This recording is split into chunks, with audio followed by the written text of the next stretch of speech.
right, so we are live on Facebook. All It's right. official. I got us here. Somehow I magically teleported us here.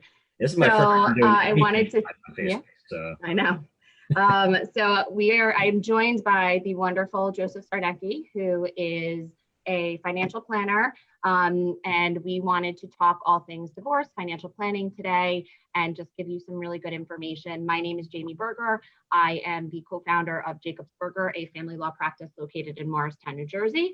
And Joe is a partner with US Financial Services located in Fairfield. And I would be remiss not to virtually congratulate Joe, though I've done it over the phone and unfortunately not in person, on his recent and well-deserved partnership with US Financial. He's been there a long time, and I know that he is very dedicated to the firm. So congratulations. thank you. And I hope to celebrate in person, either on a golf course or over a drink. Hopefully soon. Hopefully soon. Of course, the golf courses open up and we get 2 rainy days in a row. So I know. It'll be a sloshy mess, but I'm sure people will be out there. Exactly. So I wanted to start by, just having you introduce yourself, talk about your firm's philosophy, and maybe a little bit about why you do what you do. No, absolutely. So, as you mentioned, I am a certified financial planner with US Financial Services. Primarily, we work with a lot of individuals and businesses on all aspects pertaining, to their financial planning needs. So whether it be, the well-known, investment management, that's a piece of the financial plan. We get involved a lot with planning, cash flow, budgeting, risk management, so life insurance, disability, long-term care needs. And another big component is estate planning, right?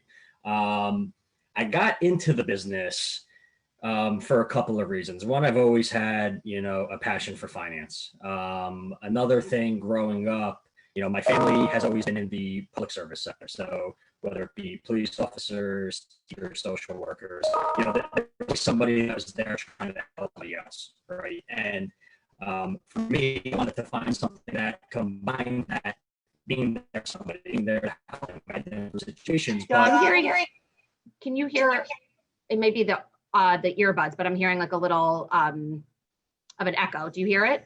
I don't hear an echo. Okay. All right, we'll go with it. We're live. Yeah, we'll go. Absolutely. So yeah, I just wanted to tie that into something that I had a passion for in finance, and really try to be there to help and build relationships and guide them through the times in their life. Really become a life planner for them in addition to a financial planner. And that. Yeah, one of the things I know, Joe and I have known each other for a long time. He has worked with me with particular clients of mine, and I have been very, very happy with the work that he's done with my clients who are obviously transitioning through a very difficult time in their life. And one of the things that I know that you have done, I don't recall if it was in the last 2 years or 3 years, but one of the things is you got your designation as a CFDA. And I know there's lots of things after your name, but can you talk about that? Why you thought that was important, and what it means for the planning? Yeah, absolutely. So CDFA is a certified divorce financial analyst. Right. So, part of my practice, like I said, I work with a lot of individuals and businesses, and a portion of my practice is dedicated to working with people that are either thinking about, going through, or have been through a divorce.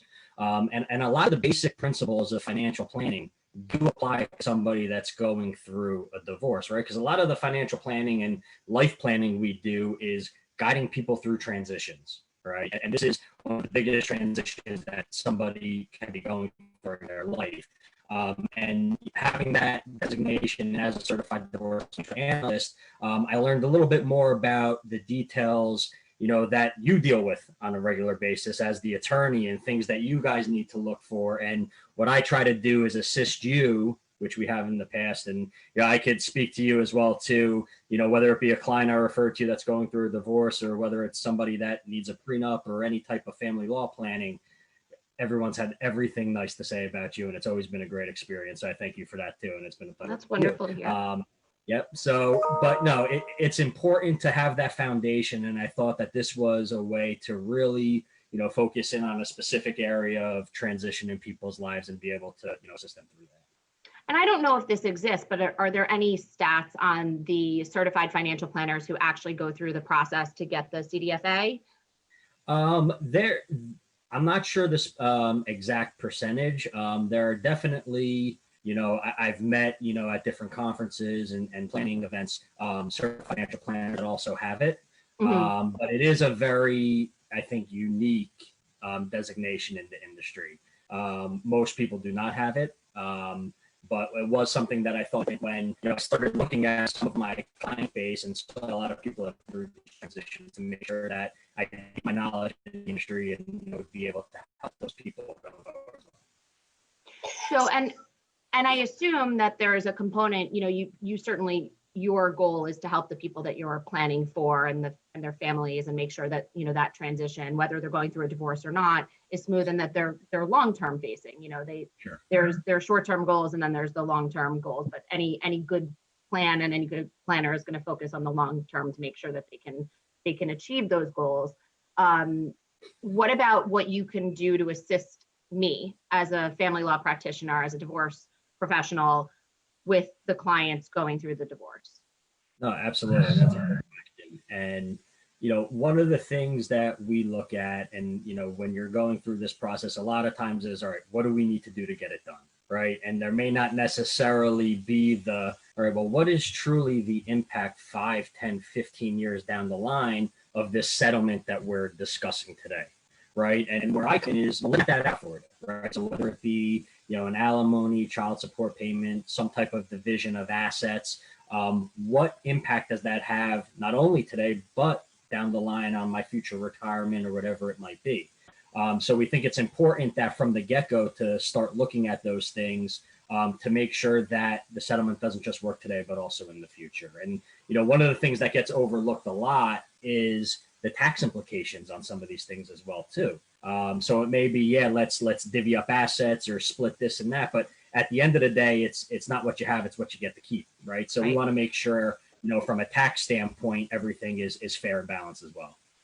Yeah. And I can't, obviously, I don't write every agreement. I don't negotiate every agreement. There's, divorce attorneys are a dime a dozen, but I can't tell you how many times I've read from a post-judgment perspective agreements that were not thought through in terms of what does this actually look like for the client long term. And one of the things that we really focus on is that goal oriented, where do you see yourself, not today, because everyone can make emotional decisions. I mean, I'm sure you've been fielding a lot of calls in the last few weeks about the market and right. So, those are the emotionally driven decisions, but then there's also the, what happens at the end of this? And then where am I a year from that, 2 years, 10 years, 20 years, Absolutely. You hit the nail on the head. When we talk about that, we always say it's the 2 E's in life, right? There's the emotion and then there's the economics, right? And we want to make sure that we're addressing both, when we're looking at a potential settlement and things along those lines. Listen, we're all human too. And, I know we had some text message exchanges with the current climate going on, but I will say, having a good planner is somebody who has that gut check, somebody who can say, okay, just ride this out. Don't forget what your plans are long term. And that's important. Exactly. And if you did your planning and you set up all right, here's where I am today, here's where I want to be. Part of that plan is addressing these things that we're experiencing now, right? So, if, we're in this environment right now, not to get too technical with markets, but there's a lot of volatility, right? Right. People received their quarterly statements and there was some sticker shock as to what happened over the first quarter. It was one of them. Yeah, right. Exactly. Me too. Right. But no, it's important that, in this type of environment, you don't make emotional decisions, that you have somebody to lean on and walk you through what that need or direction or emotional decision might be.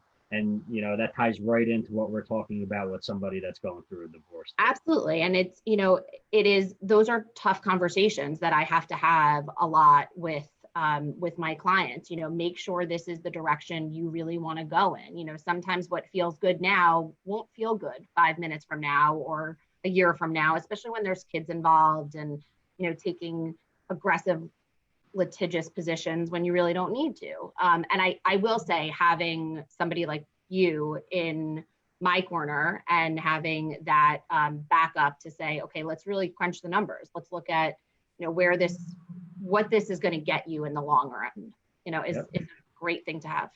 Yeah, it's critical. It's critical. And really what we're doing is, and I know we have that same philosophy, and we've done it with everybody we've worked with together, is building that team, right? That client wants to know they have a team that is looking after them. And, being able to work together like we have, I think, all our clients have benefited from. What other professionals, aside from divorce attorneys, what other professionals do you work really closely with? I would assume accountants, but are there other people that round out that team?